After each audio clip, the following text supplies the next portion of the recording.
Maali! Tää ei oo muuten ollenkaan niin helppoa. Kunnioitus kasvu puolonpelaajia kohtaan humisten. Nimittäin ihan oikeasti ne ratsastaa urku auki yhdellä kädellä. Haluatko sä haastaa jonkun? Ai nytkö tätä ruvetaan pelaamaan vai? No eikö sä pelannut jo? No kun mut puuttuu se siitä. Moona hakee siideri. Mä lyön paussi. Okei. No niin.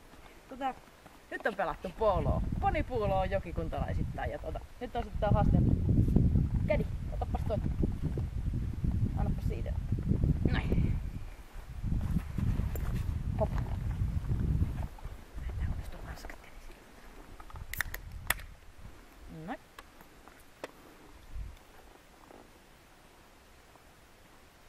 En onnistu mitään.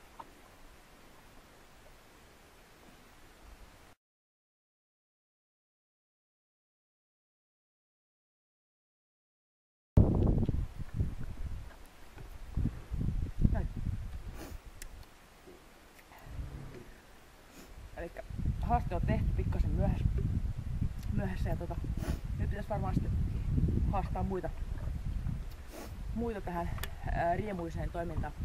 Eli yritän nyt muistaa 3 semmoista, ketä mä voisin uhrata tämmöiselle hauskalle tieteelle. Elikkä mä haastan nyt sitten mukaan Anttilan Johannan, Kinnusen Piian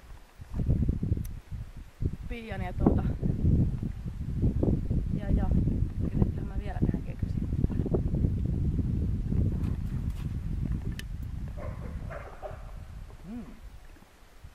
Menikin mielenkiintoiseksi. Suskin! Saanko mä nyt painaa stoppia? Et saa vielä painaa stoppia. No okei. Elikkä teillä kavereilla on nyt sitten pois luettuna Pia, jolla ei ole omaa hevosta, mutta teillä 2 muulla on. Niin teillä on nyt sitten 3 vuorokautta aikaa vastaan haasteeseen tai sitten te olette auki mulle 24 sommariperi. Pitäkää kiva!